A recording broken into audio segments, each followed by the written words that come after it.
from the review of a count member, centric actual loaded member, we move on to a general loading, not only the P, but any random load. So let's talk about the general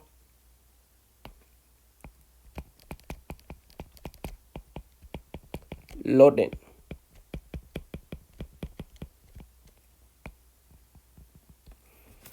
So with that member,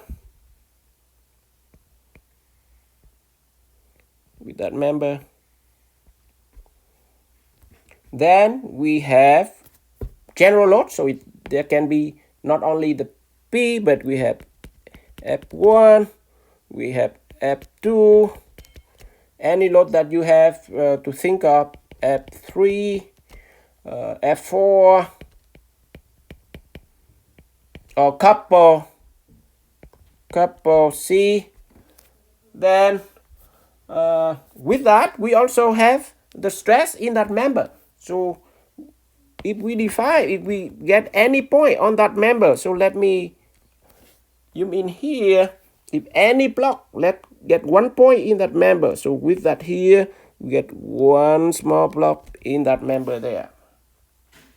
Then we can have with that blocks, we can have the axis,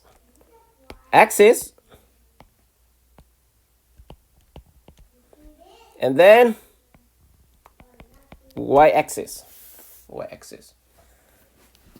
So that's something not really strange to us. So for the stress transformation, what is given and what we need to find out. So let's say given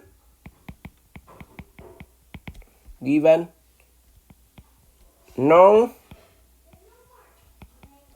state of stress.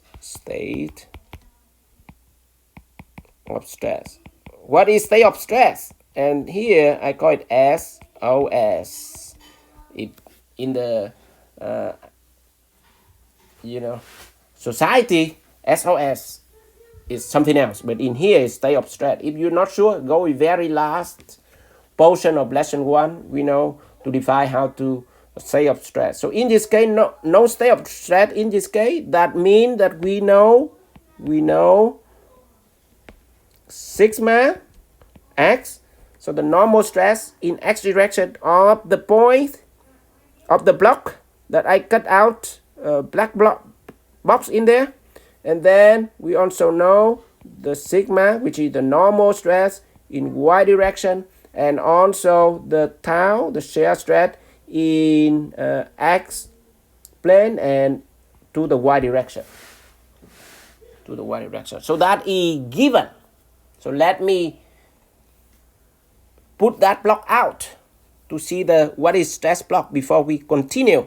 So let's talk about the stress block.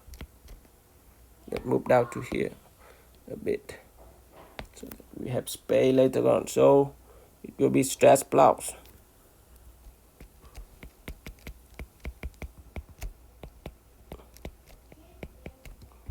So from that black box point on the beam or on a member, so let's put down here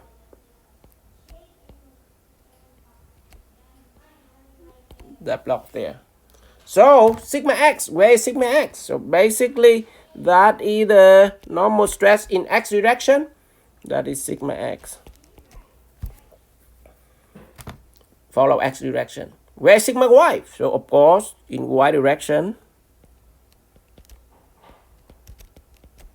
Sigma y. And of course in equilibrium you also have sigma y in the same magnitude, opposite direction. Sigma x on the left side with the same magnitude. And then tau.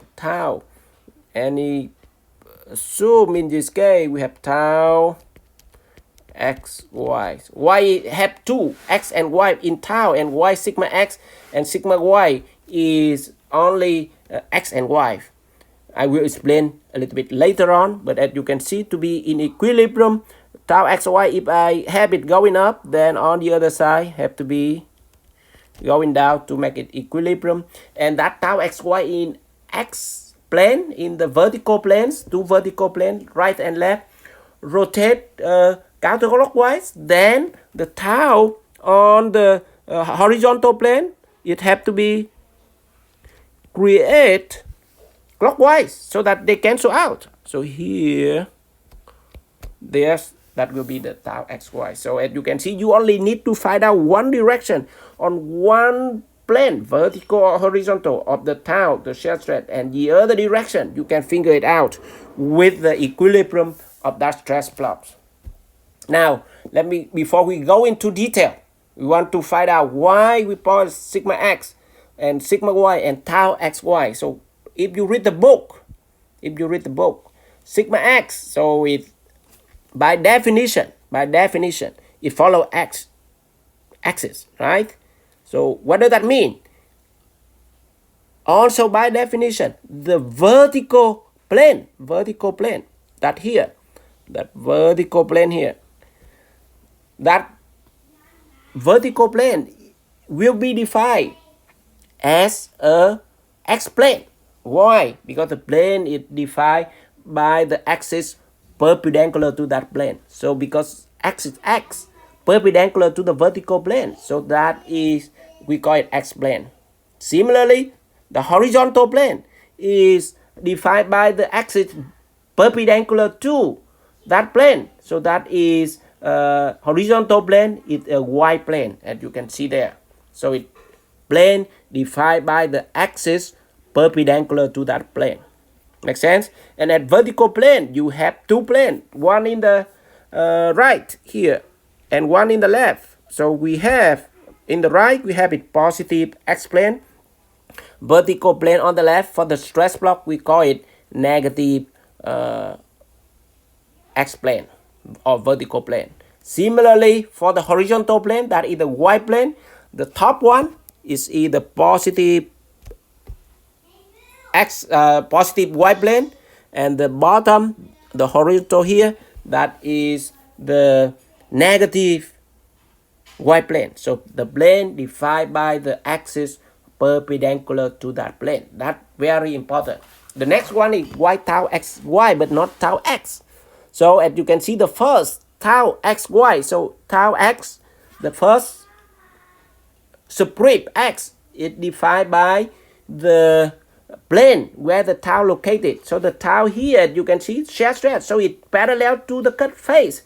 So the x-plane is the vertical and it parallel tangent to that way tau x. Y, the second script, it determined by the direction where the tau direct to. In this case, it parallel to the y-axis, that way tau xy.